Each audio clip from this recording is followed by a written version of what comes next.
I'm happiest in the saddle. A fellow sportsman. I am an FBI agent! Great Scott! What do you say we cut the chit-chat? A-hole! Dogs and cats living together, mass hysteria! Come with me if you want to live. Hello, and welcome to Retro Ramble. I'm Charlie McGee. I'm George McGee. And this time, dear Ramblers, we are in the 80s. It's 1984, and it is another big film. You lifers, you Retro Ramblers out there who've been following us for a while, it's another big film from the Retro Ramble back catalogue. It's, what are we doing, George? I'll let you introduce it. We're only doing Beverly Hills Cop.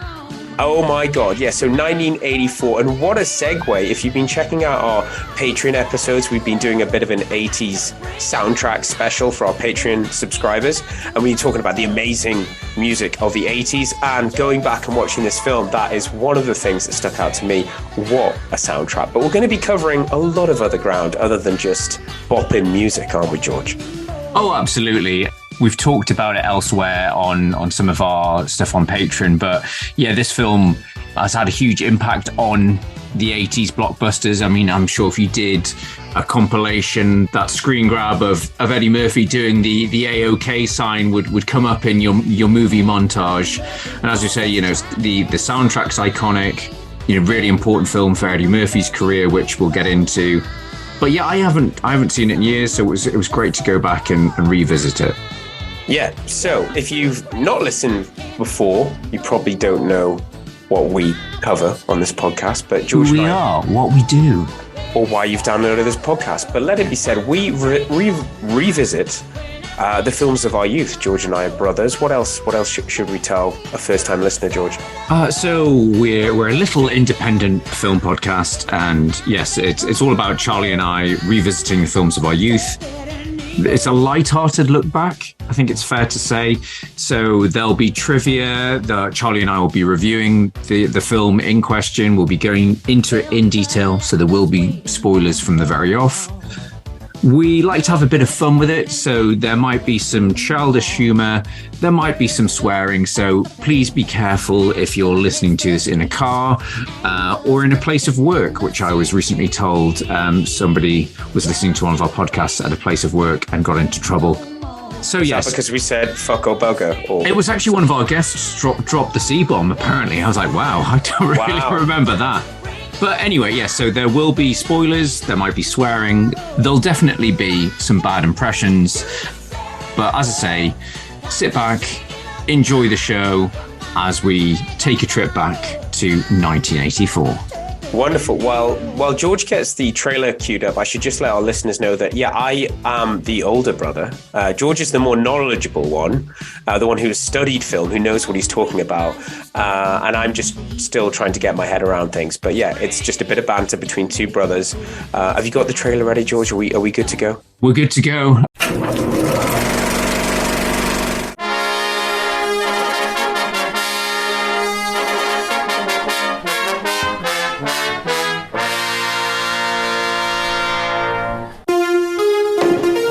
California anyway?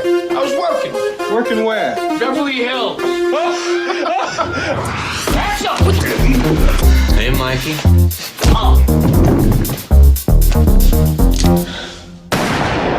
Oh, you don't mind if I ask around a little bit, do you? Don't do a damn thing. Stay out of this. You know, this is the cleanest and nicest police car I've ever been in my life. This thing's nicer than my apartment. I just got off the phone with an Inspector Todd in Detroit. He says if you're out here investigating the Tandino murder, How you doing? you needn't bother coming back. You haven't the slightest idea who you're dealing with. Look, all three of us are cops. We should be working together. Cover me. Police! You're all under arrest! You do that again, I'll shoot you myself. Now, please, something to drink, a wine, a cocktail, espresso. No, I'm fine, thank you. I'll make it myself right back there with a little lemon twist. It's good. You should try it.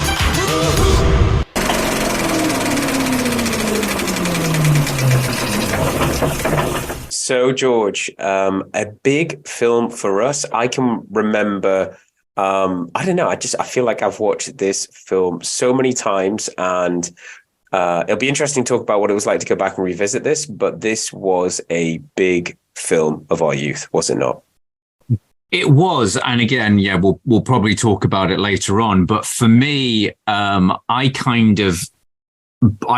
lost the distinction between Beverly Hills Cop and Beverly Hills Cop 2. Yes, but we can get into that later. Yes, we can, because there were certain scenes that I kept on. When does that happen? When does that happen? I was like, that doesn't happen in this film. Yeah. Okay, so. If anybody's listened to our episode where we covered Cobra, that would be our Patreon audience. But we do Revelations on Patreon, which is films that somehow passed George and I by. There were a lot of films back in the day, and Cobra, featuring our favorite Sly Stallone, was one of them. And there are links to this film. So Beverly Hills Cop has come up, and I'm sure George is going to cover that. But as we've got our tickets ready, we've stolen a truck, and we're careering across Production Chat Island with our stolen cigarettes in the back, George. What can you tell us about how we got this film? So this film, the origins of this film date back to the late 70s. And I've read conflicting reports, but some say it's Don Simpson. So obviously we've talked about, legendary producers Don Simpson and Jerry Bruckheimer. But apparently Don Simpson came up with the idea about a cop who's transferred from grimy East LA to Beverly Hills. And then I read another story about a Paramount executive who was stopped by the police because he was driving, like his car was like battered and really old and grimy. And he was stopped and he was like, oh, well, this is such, I'm just being, profiled because I've got a crap car. But if I was driving an expensive car in Beverly Hills, the police wouldn't have an issue about it. And so for whatever reason, the origins of this film came up sort of late 70s. Don Simpson and Jerry Bruckheimer, they commissioned a screenwriter, Danilo Bach, to write the screenplay in 1981 under the working title Beverly Drive, about a cop, Pittsburgh. Pittsburgh. Let's go from Pittsburgh. A cop from Pittsburgh called Ellie Axel. At this point in time, it was a straightforward action film, and it didn't really go anywhere, didn't get any much traction. So after a few rewrites, they brought in another writer, Daniel Petrie Jr., and he rewrote the script and added more humor into it, which Paramount loved. There was one actor that was attached at the time, and we can get into that later in our feature, Coulda Woulda Shoulda. He dropped out for whatever reason. I think it was just taking a while to get the green light.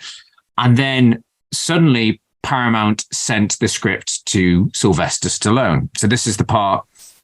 Apologies if you are a patron, you've already heard this in our lovely coverage, our first time watch of the visual feast that is Cobra.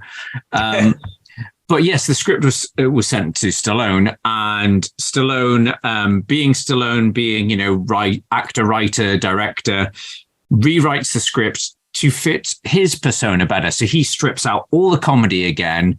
He includes all these elaborate, really complicated action set pieces and makes it really gritty and violent. And Paramount are like, Sly, it's great. You're taking an interest in this. You're showing all this passion.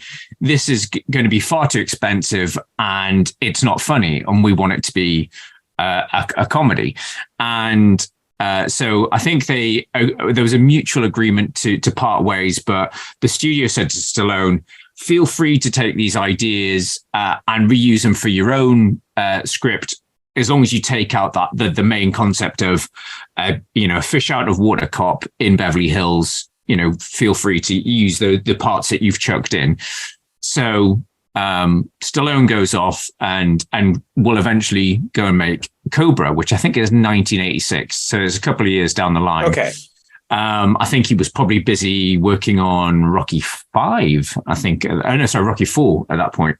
But one of the things that he changed in his script, he changed the name of the lead character to Axel Cobretti.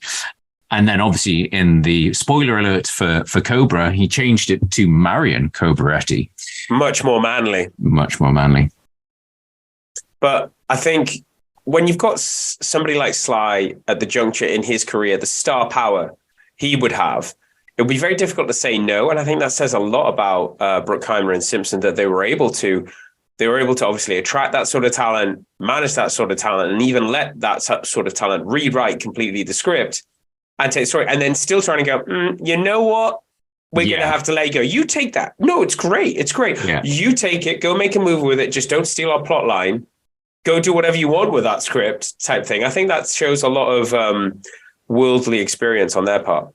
Yeah. So, I mean, I think as we talked about in our Cobra episode, I think Cobra was pared down significantly, even to those scripts. Because I think I was reading the set piece for that Stallone had put at the end of this was like a Lamborghini versus a train or something ridiculous like that. And it's like with the really thin bad guy. I was like, what's the relevancy of the thinness of the bad guy? Yeah, I read that.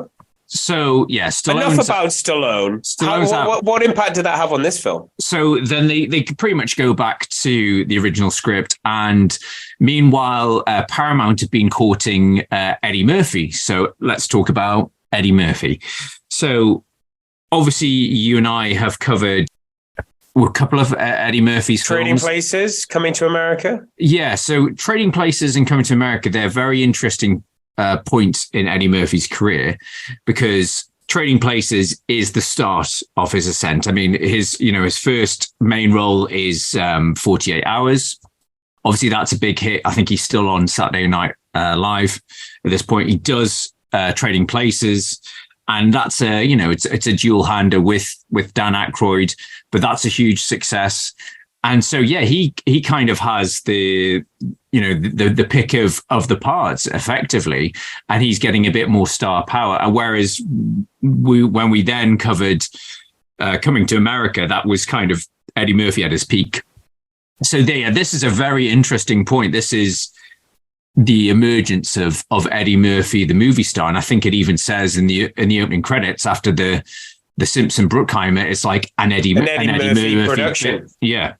So he was obviously looking for that big project. And yeah, I think he did loads of projects for in that sort of old school studio system. He was aligned to Paramount for quite some time. I mean, Coming to America was Paramount. I'm trying to think, there was probably a few others, but he made a lot of money for Paramount. So they were, quite keen. They were like, we're courting Eddie Murphy. This script could be perfect for him because you want to make a comedy. He's kind of done action comedy in 48 Hours. But even with that said, they still had to rewrite the script to fit his style. His style. And apparently there's trivia saying that, I think it might even be in the commentary, that they were rewriting scenes just before they happened. And there's a scene in the film where the police chief comes in and he's holding this roll of paper in his hand, and that's the script pages he's just been handed. Oh, wow. They were working that fresh, and that sort of like, right, okay. And a lot of it was improv, as you can tell, and that's where a lot of the humor comes from. However, I'm getting a little bit ahead of myself. So Eddie Murphy's in the bag. They needed to find a director, and several big name directors turned it down. Again, I can cover that in Coulda Woulda Shoulda, but it eventually gets offered to Martin Brest, who at this time had only had one film credit to his name, which was a comedy that had sort of done okay. I think it was a film called Going in Style. But he'd also done work as a writer and director on Saturday Night Live. So I've been able to work out, but I'm assuming that him and Eddie Murphy's paths had crossed. But Martin Brest, he hasn't done a huge amount of films, but he's done some big films across the 80s and 90s. So he did this. After this, he did Midnight Run, which I think we're going to cover on our Patreon for our first time watch for our Revelations, because it's a great 80s movie that we didn't see first time round with Robert De Niro and Charles Grodin. Then he also, the big next film he did after that was Scent of a Woman with Pacino, which obviously got the Academy. Yeah. hoo-ha. So that got the Academy Award for Pacino. And then his last film to date was Meet Joe Black, which was in 1998, which was a critical and commercial disappointment. So, yeah, he did some big films, but I think, with those three, Beverly Hills Cop, Midnight Run, and Scent of Woman, he did some very important films to date. And so it's interesting how Bruckheimer and Simpson pick their directors, but I don't know, but I seem to feel like this is one of the films like where we talked about it in the intro, but for me, the name that's bigger than Martin Brest that's gone further is Harold Faltermeyer. Should we talk a little bit about him? I mean, when was he brought in? Because you find out like at what stage back in the day when this film was made, music was probably still a bit of an afterthought. Well, I mean, again, this. Or maybe it was changing. Maybe it was changing at this point because the theme music, like what he does to this film and how iconic it became, it must have been intentional. Well, again, this it goes back to, again, apologies for the non-patrons out there, but as you said, we've just done a special on Patreon on 80s soundtracks, and we talk about the emergence of MTV, and that was early 80s as well. So, and the importance of the music video and the soundtrack tie-in, and the Bruckheimers had struck gold with Flashdance, which was obviously a film based around dancing, so it had lots of pop music in it, and that had a soundtrack produced by synth legend that is Giorgio Moroder, and Giorgio Moroder's protege was a guy called Harold Faltermeyer, and Harold Faltermeyer does the soundtrack for this and would go on to do Top Gun as well, and also The Running Man, which we covered recently. So for Harold Faltermeyer's his name is right across, some of the biggest hits of the 80s as well. But I think this film's really important in terms of and from Faltermeyer's point of view, along with Giorgio Moroder, helping develop effectively what's still huge is synth pop, effectively, isn't it? My favorite, obviously, I'm very musically inclined. Have tried and attempted to mix for a long time now, at least 20 odd years. But the fact that the synth is so important to, and we all grew up in the 80s. I think it's the guy from Buka Shade says that we're all kids of the 80s. We all love electronic music. And that's been the biggest leap forward, was that. I think 60s, 70s, we had the electric guitar. And, like in the 80s, it was the synth, it was the keyboard. The keytar, unfortunately, didn't take off. But and what they get right is just there's that, because unfortunately, my son, Jules, is a very big fan of that ripoff, The Crazy Frog. And I was going to say, without this film, we wouldn't have The Crazy Frog. Or without the media and the music industry running out of ideas, we wouldn't have The Crazy Frog. But when he plays, I'm like, no, it's not the original. And like when I've played the original, he's like, but where's the funny bits? And it's obviously, it's for a child's sense of humor. But I love that. On a complete different segue, I saw a meme this week where it was like weird confessions, and someone said, I lost my virginity to The Crazy Frog. And then there was a point after, to clarify, I lost my virginity while listening to Crazy Frog, not to The Crazy Frog. Not the weird CGI guy on the bike.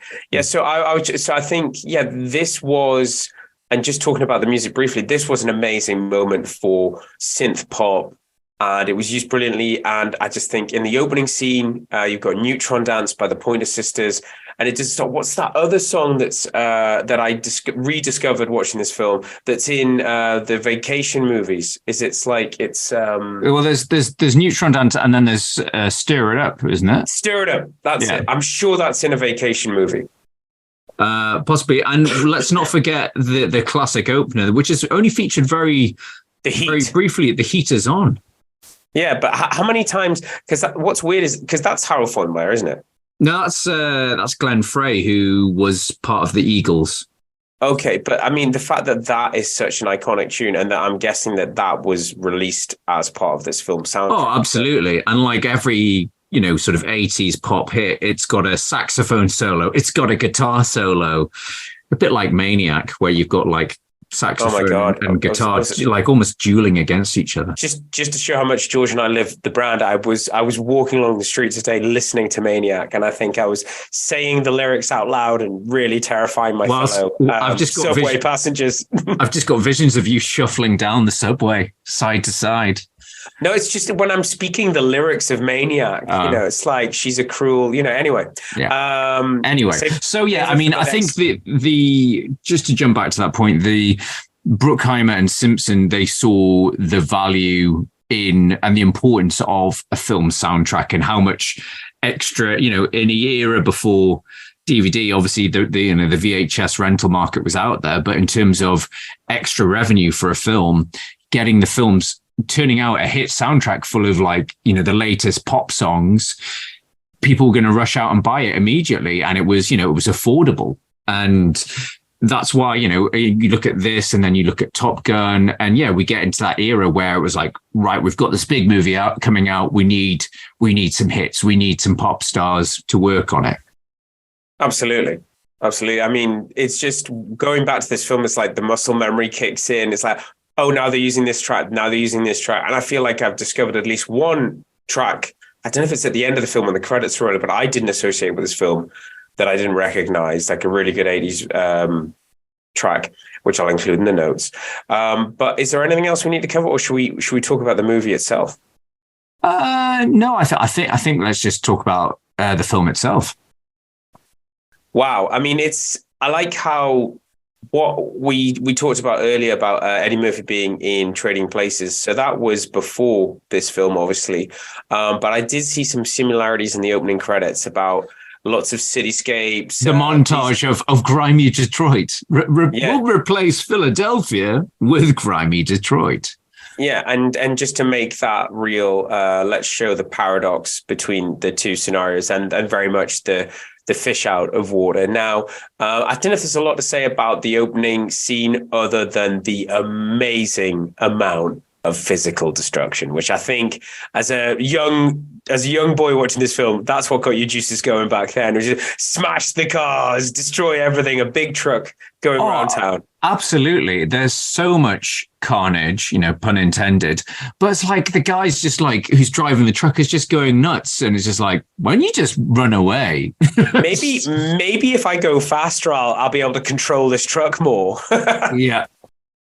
That's one of the key moments that I remember, but I don't remember. It's weird in my memories of this film. I kind of blur out the I suppose that bit where his friend turns up and they have that quick, established bond, which, to go back to some of our old slogans, it is some, economic exposition. You quickly get to the case that these guys are friends, even though they're on different sides of the law now. And it's a believable friendship, but I kind of forgot about that part as a kid, because I suppose it's always skipped to the funny stuff, skipped to him being in Beverly Hills. I definitely relate to that, and that does sound familiar because I mean, I don't think I thought about it much back in the day, but I kind of feel like it's like, yeah, he's doing all of this for Mikey, but because it's given short economic shrift at the beginning, it's like I think in the space of 30 seconds we find out that they grew up together, they used to steal cars together, that Mikey went to prison for Axel and that he'll never forget him type thing. So there's an amazing amount of economic exposition that goes on. But I can remember growing up as a kid, all of it is this is for Mikey, and Jenny, she talks about Mikey and we barely know this guy. We're still trying to recover from the opening car chase. As a young kid, who is Mikey again? and I suppose it's also setting up the reason why he's such a good cop. The fact that he knows, and it's something, again, we can chat about this later, that they really dial up in the sequel. It's like, okay, he's got all these skills in terms of, identifying the coffee grounds and picking locks and all these little sort of hustles and things like that he's obviously actually learned. A good cop. He's actually a good cop. Yeah. But he's a good cop, but he also has the street smarts as well. He's not your average cop. He's willing to break a few rules. Yeah, he's not a straight shooter. He's not. And that, I think that's that they turned that up to 11. I do think I do think what they really get right in this film is the tempo of the relationship, of like how he's revealed, he's undercover, then he's sort of like coming out of his shell. But when he doesn't really come out of his shell until he's in Beverly Hills. And then it's just, I feel like everybody else is like watching him in action. And like, it's like he's playing off everybody else. But the movie is basically his reaction and people's reaction to his reaction of them, throughout. So like Victor Maitland, Judge Reinhold. Yeah, pretty much everyone is the straight man, apart from Serge, as covered in the trailer. Serge in a blink and you miss it cameo. I mean, it's a brilliant cameo from, what's he called? Bronson Pinchot, who obviously cropped up as the slimy movie exec in True Romance. Yeah, an amazing role. But I think that's what I remember this film from when we were younger. We obviously love the shootouts, we love the car chases, but the comedy did not pass us by. There is obviously a level of comedy. I don't want to skip too far ahead, but when Eddie Murphy does the whole thing about I've been in the clinic. I've been in the clinic. And maybe I should go and tell him myself. And I'm sorry, I still think, even though you probably wouldn't get away with that scene today, I still think it's very funny. I still think it's done in character. It's obviously slurring an entire populace, by suggesting that, but it's brilliantly done. It's a sign of the times. Times were different back then. Yeah. But yeah, there are some very much, like I say, this is Eddie Murphy's star on the rise, and there are clearly some scenes that have been very hastily improvised, or as we say, he's retrofitted the script to his persona. But yeah, the part where he's checking into the hotel, and that's it. That's so synonymous with the role of Axel Foley, the fact that he's a complete, he's a blagger, he's a bullshitter. And the fact where he's, I'm Rolling Stone magazine, Michael Jackson. And again, it's something that the sequel dials up. And I suppose we should get into it now a little bit. We may cover it at some stage further down the line, but the reason I get confused with this and Beverly Hills Cop 2 is because Beverly Hills Cop 2, for better or worse, is just a really bad version of a sequel of saying, let's do more of that. Let's do more. It is beat for beat. I was thinking that when I watched this, because like you, that bit where he talks his way into the club, doing that skit. In the second one, he talks his way in pretending he's got explosives.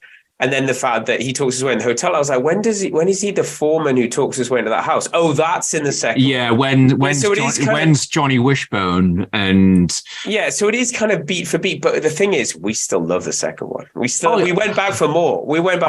Absolutely. And the second one it's a Tony Scott movie, so it's slicker, it's bigger, the action's bigger, and I think that's why my memories are sort of like. And we talked about it in previous episodes. It's weird growing up with films in the 80s. There was always, especially as kids, there was always that mindset that the sequel was always better because it was newer. It was more recent, and obviously it probably they were promoting it more. Yeah. But yeah, there's some great bits in this, and I love the way he works with Rosewood. And we've got to give a bit of a shout out. I think he's in, I don't know if he's in all three of them, but Eddie Murphy's boss, Inspector Todd. Oh, I was gonna say at the beginning, when are we going to talk about Captain Todd? That guy, angry black chief. But apparently, I only realized reading in my notes that guy was when they were location scouting in Detroit. He was a policeman showing them around. He's a real policeman in real life, and they were like, "You're amazing. Do you want to be in the film?" He's like, "Yeah, okay."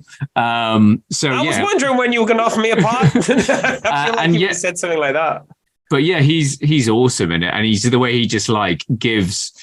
I suppose a blink and you miss it again. Paul Reiser, everyone's favorite shit.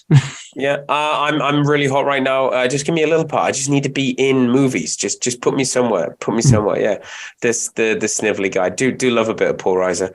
But yeah, Captain Todd. I think the fact that he's there and like he's the reminder of the fish out of water, where Foley's come from. he's the reminder. It's like, it's the time limit. It's the fact that he makes trouble wherever he goes, you know, and it's like, it sounds cynical for me to say it, but like if somebody could, and I'm sure some exec somewhere is trying to work it out, if someone could take, or probably has done, I just can't connect the two, take this idea and turn it into a Netflix or Amazon series, they would. You know, it's like, you know, he's not allowed there. He creates trouble wherever he goes, but he's a great detective. But I love that character, and I love the fact that going back and watching this, he's featured in the second one, I remember, but it's a much smaller part. Is that right? Yeah, again, I think it's the second one is like, let's bring everyone back. So they bring back Gilbert R. Hill as Inspector Todd. They bring back Paul Reiser.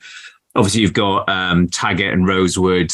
That's why it's so confusing. Yeah, it is. It is very much a beat for beat. And I think even in the third one, for reasons, though I haven't seen, I think I've only seen the third one once because it's so awful. But they bring back Surge in the third one, and Surge is now an arms dealer.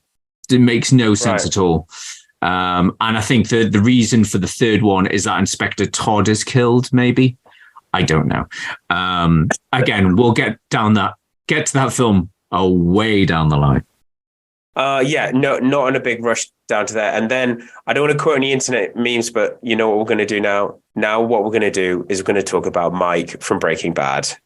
The Zach character, Jonathan Banks, that it took me a few watches of Breaking Bad to say, is that the guy from Beverly Hills Cop? What a career. Yes.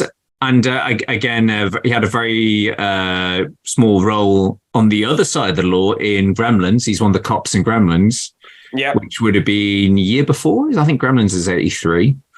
Such a deadpan delivery. So yeah, Jonathan Banks as good old Mike from Breaking Bad. He's brilliant in this. He's a real hissable bad guy. Yeah, I love the fact that it's the seething, you know, like from the other side of the room, like he's so much rage, pent up rage in that man.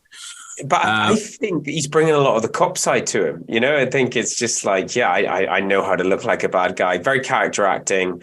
And then he would go on to develop into this amazing, a different type of actor, a different type of performance, you know, so. But Charlie, who else on the really evil front who's on a roll right now? So you have Britain's own Stephen Burkoff, who Dragonfly one. So we have. Is this hot off the heels of Rambo 3? No, that was later. So he has real run of Hollywood bad guy. He was obviously had a few tax bills to pay. Stephen Burkoff, who is traditionally a quite renowned, quite intense British theatre actor. For some reason, his agent got him in Hollywood. So 1983, he's a crazy Russian bad guy in Octopussy, which we'll cover later in the year. 1984, he's Victor Maitland in this. And then I think 1985, here's another crazed Russian. I see you're no stranger to pain in Rambo 2. So yeah, it's Rambo 2. He's Rambo 2. Rambo 2 is the ones are such colorful names. We that was probably one of our it is. Let's stop poking around the bush. Rambo 1 is probably the better film, but our favorite when we were younger was definitely the second one with Victor Maitland. Charlie, the sequel's always better. Sequel's always better. Exactly. We're back in that mindset. So what else was he in around that time? Or did he say, right, that's enough for me. I've done Rambo. I think that was it. Like that was his Hollywood hot streak. I mean, he does crop up. Let's have a quick glance at his it's known for Octopussy, Beverly Hills Cop. Oh, he was in A Clockwork Orange, apparently. He's one of the goons. I think, or is he one of the? I think he's a policeman. I mean, he's still working now. Bless him. He's working away. I mean, he hasn't been in much stuff of note. But yeah, he's still working away. The crazy bastard.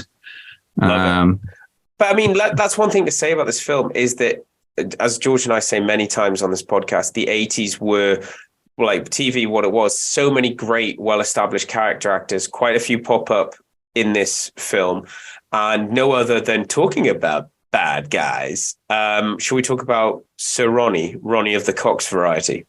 Yes, of course. So Ronnie Cox, we've talked about how much our love for him in RoboCop and Total Recall, and they were a departure of sorts for Ronnie Cox. So again, I touched on that in those episodes. I think in the 70s, he was like known as like more fatherly, sort of gentle roles, and I think this role of Bogomil was the turning point of him. Whilst he's almost like a fatherly character, and again, I think they dial this up in the sequel. He's still quite hard-nosed and hard-assed, and knows how to give them a grilling that would quite sort of seamlessly transition into "I'm Dick Jones." Yeah, exactly. He does go from one to the other. But I like this was like you could see the transformation from a fatherly figure into fuck him. I'm Dick Jones. Dick Jones. Yeah, so got to love the guy. But I think what I like about this film, we've talked about, we haven't talked about, Judge Reinhold. What a performance from him! Like, he's obviously super young, just loving being in this film. He's so having a great time. Yeah, he is the equivalent of a human Labrador, isn't he? He's like he's so like just wide-eyed, loving everything, and another sort of recurring actor, got a lot of work in the 80s, and it's a shame that he is like his career kind of sort of petered out in the 90s a bit. But he's fantastic in this, and probably even better. One of the highlights, I mean, they really dial up his character in the sequel as the gun nut with his own Cobra poster for an Easter egg. But he's I love the relationship between him and Taggart, and apparently they were told to sort of play it like they were like an old married couple, like constantly bickering. Well, that comes through, absolutely. But I think that's a really good dynamic, and I also think what works well is, if I'm right at the time, it was a nice diversion from the buddy cop films. The fact that it wasn't just one-on-one. There's a local cop and there's a guy from out of town. They hate each other, but guess what's going to happen? The fact that there was two of them, and there was this dynamic, and there was the girl. I like the number of characters, and as we were just talking about earlier, there's some serious sleuthing going on. His other side of the tracks mentality, he's working out the case, adding value to it. And there is a plot. We all know where it's going. And if you forget where it's going, it's the 80s. Just wait for the second film. There's going to be a shootout at the end. Yeah, but it's sort of the 80s. It always comes back to either bearer bonds or drugs. I was thinking that at the beginning. It's like, damn, bearer bonds. What was going on in the 80s with bearer bonds? It's like, they were basically the crypto. The crypto of early 80s were bearer bonds. And obviously, I don't know what I'm talking about. I'm pretty sure that our entire financial system still depends on bearer bonds, but let's not go there. Bearer bonds and drugs as well. That's what our whole society. You've got to have drugs. What are you going to do without a big suitcase full of bearer bonds to buy a lot of drugs with? Indeed, what makes the world go round. So I think we've covered everything apart from we talked about the film's got to end in a big shootout, and again this links back to another Retro Ramble episode. The house is also the same house from Commando. It's the General's mansion from Commando, which in real life I think belonged to silent film star Harold Lloyd. I remember that trivia fact from Commando. But they share the common theme. They're both trying to rescue someone called Jenny. Can't get enough of that. It also goes to show that you can still have a shootout with 7 people as handguns and shotguns, as opposed to 70. And, but with the same 7 people. Yeah. Put a moustache on him. Gonna put a wig on you. Yeah. And no, it's a lot of fun. But again, it's those crossed wires of, reminding myself, what's in the sequel? Where's the bit with the rocket launcher? That's in the second one at the place where Bogomil was running. It's all coming back to me. I think, like we were saying before, the sequels are better. I remember so much more of the second one. Like this was quite a you never forget the main bits of this film, but like, oh yeah, that's in the sequel. Oh yeah, that's in the sequel. But I think that's not our fault. They are quite similar. Yeah, I think effectively, like the sequel is like a more expensive remake of this. Yeah, yeah. With Bridget Nielsen. With Bridget Nielsen, you could give my wife some work. I'm not going to do anything with the script, but you're going to take my wife. Okay, so we have covered production chat. We've gone through the film. I think I've definitely got, it's Jeff Goldblum and Celine knocking on our door. Your scientists were so preoccupied with whether or not they could that they didn't stop to think if they should. So Coulda Woulda Shoulda is where George enlightens us, as was the style at the time of the 80s, when a film was out and they were looking for cast. A lot of agents were contacted. So this is where George tells us the actors and sometimes the directors who were considered for films but weren't chosen. So George, what do you got for us? Well, you're getting both in this Coulda Woulda Shoulda. It's a bump around. So we're getting actors and directors that were considered. So we talked about Stallone was in the frame early on. But before Stallone passed on the script and completely changed it to fit his ego, his persona, Mickey Rourke was attached and it signed a $400,000 pay or play deal. And whilst the film was, took a while to get a green light, he left the project to do another film. I think he still got paid for it because the film wasn't going anywhere. But apparently other actors that were considered included Richard Pryor, which kind of makes sense. Well, yeah, the comedy lines. Yep, yeah, I can see that. And again, 1983, he did Superman 3. So yeah, he was still, fairly big. Another name we mentioned earlier on in the podcast related to Scent of Woman, Al Pacino. And also connected 6 Degrees of Kevin Bacon, connected to Al Pacino. You've got everyone's favorite wife beater, James Caan. I mean, wife beater as in his character in Godfather. I'm not talking about in real life. I don't want James Caan turning up at my door with a baseball bat. He did not make enough movies, in my opinion, over his career. So yeah, I would have liked to have seen him in some role in this film. And Harrison Ford apparently was offered the role of Axel Foley, but turned it down. I really just cannot see that at all. But okay, so Raiders was 81, so he was in prime. This is a year after Return of the Jedi, so yeah. But it would be a completely different film. It's like apart from Richard Pryor, all those other actors, Al Pacino, James Caan, Mickey Rourke, Harrison Ford, and Stallone could go in so many different directions. Yeah. No, I think. They were having, you could say that they were playing with this concept of how what's the word I'm looking for, taboo the racist element was in the US, like in Trading Places it comes up and he's slap bang in the middle, and he's satiring the state of things in America. There's that.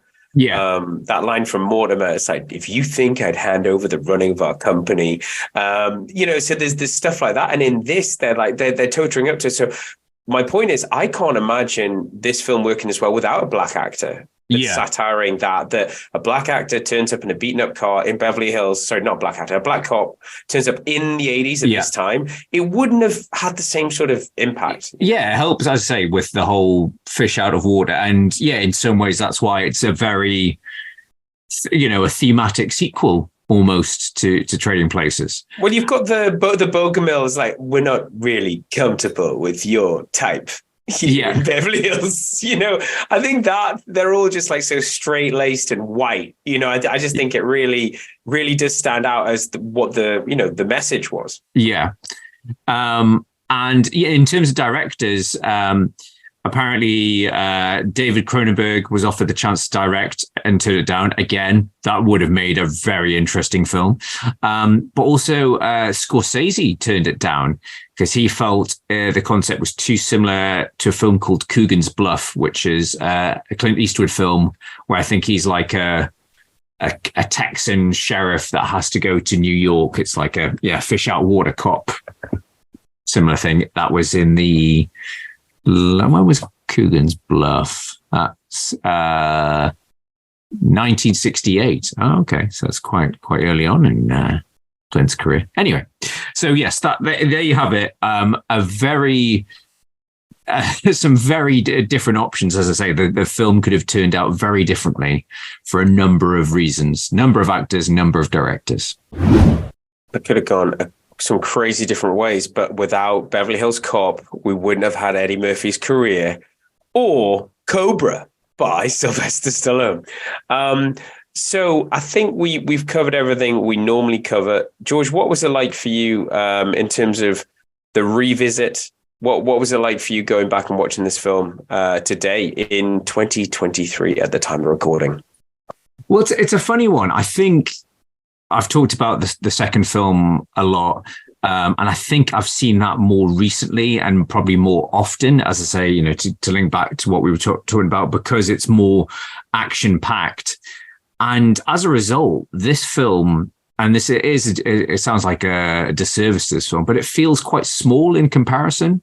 I don't know if you feel the same, but I think it's such an important film for both Eddie Murphy's career and the Simpson Bruckheimer legacy as well, of that formula essentially that they have. But yeah, for me, it's really weird trying to untangle, because the second one's so similar, and just let's repeat the same beats, but make it bigger, make it flashier, make it more Tony Scott.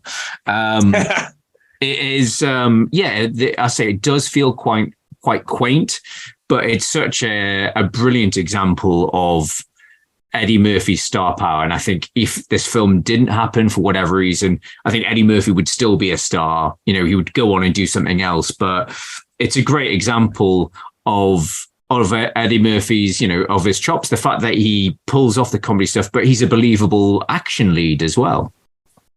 Yeah, I mean, for me, what's crazy, and I'm going to agree with you. I mean, Christ, it's almost like we're brothers. But yeah, it's the fact that there's so much in this film that would go on and become, it did so much for the movie industry, for the action film industry especially. But I feel like what we're seeing in this film was a lot of things being tried out for the first time, almost like a production line. It's like, so we're going to get this up and coming comedian. We're going to get this amazing soundtrack, and we're going to have obviously Bruckheimer and Simpson. We're going to have some reliable set pieces. We're going to cater to the tastes of the majority of our demographic who are going to the cinema. Yeah. And we're going to do it in a way that has a mixture of comedy, action, and drama and suspense.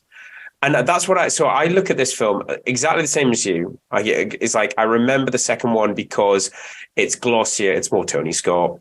There's more depth given to all of the characters. Everything that he does in the second one has a purpose, and it's linked up. And actually, at the end of it, it all links together in a very good, in a believable, acceptable detective plot. Whereas in the first film, I just feel like it was a testing ground. But what a testing ground! And like, you look at this film as, say, a production line. It's a production line that just splits off into so many different ways, because from this film, you have Eddie Murphy's career. And then from this film, you have like the music impact on films. You have Bruckheimer and Simpson. You had this type of film. Yeah. I think you sent me a link, just to go slightly off tangent, but keeping it in the 80s. George sent me a link today about Arnie and Dolph Lundgren being caught in Gold's Gym. And what Arnie, you could just see the respect that Arnie has for Dolph. It's about what 80s movies, did for the industry. That's what he's like saying, is that what the 80s did for action films was amazing. That's Arnie's opinion of it. And he's absolutely right. And I think you can't talk about the effect of this, of that era, without this film being part of that. Well, it's funny. I just finished watching on Amazon is the film Air, the Ben Affleck film that's all about the Michael Jordan. I didn't realize that was out already. I've been seeing all the stuff. That's the world we live in. When I see something like that, I'm like, oh, that's out of the cinema. I'm going to catch it soon. It's out on Prime now. Okay. Well, it's the new model that they're trying. So instead of doing what they did during the pandemic, which was like day and date release, where you'd get it at the cinema and you could, the failed Warner Brothers model where you could just watch it straight away on streaming. You could pay, the £15-16 to watch on streaming. What some of them, I think it's more Netflix and Amazon are doing now, they'll give it a limited cinema run for about 6 weeks, and then it goes on Prime. So so Air is all about, Nike, who were the underdog in 1984, trying to sign Michael Jordan, and it's all about the legacy of the whole Air Jordan thing. But because it's set in 1984, you get an 80s montage at the start with Beverly Hills Cop, and even later on throughout the film, it's got a great 80s soundtrack with Faltermeyer, Pointer Sisters. Yeah, and sure enough, you get the for a small bit in the film, you get the Axel F theme plays in the film. So it's such an iconic soundtrack. It's such an iconic film of 80s pop culture, and it's again a bit like we've just took our time to cover Superman 1 and 2. I think it's such a big film for our generation. That's why it's taken us a while to cover it, because we wanted to do it justice. Yeah, and I think we not just come off the back of a bumper 1 hour 50 episode where we covered Superman 1 and 2, we might have been open, and in some retrospect probably would have been a good idea to do Beverly Hills Cop 1 and 2 together. But fear not, listeners. I think George and I would both be happy to go back and do Beverly Hills Cop 2 when the dust has settled on this one. Indeed. Well, no, it was a lot of fun to go back and revisit this film. I know it's going to be a favorite film of many people, or a favorite Eddie Murphy film, a favorite 80s film. But yeah, it'd be good to hear people's thoughts. What are your thoughts between this and the sequel? Do you enjoy the sequel as much as we do? And have you revisited the film recently? It'd be good to get some listeners' thoughts. Yeah, let us know about your own recent revisits. Okay. Anything else we need to mention before we sign off, George? No, just the usual platitudes of thank you to all of our listeners. Thank you for all the ongoing support. Thank you to our patrons.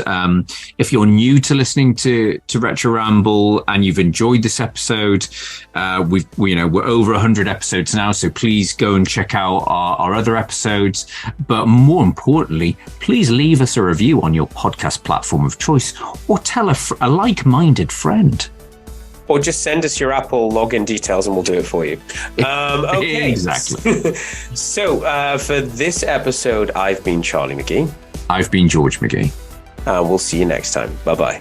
Bye-bye.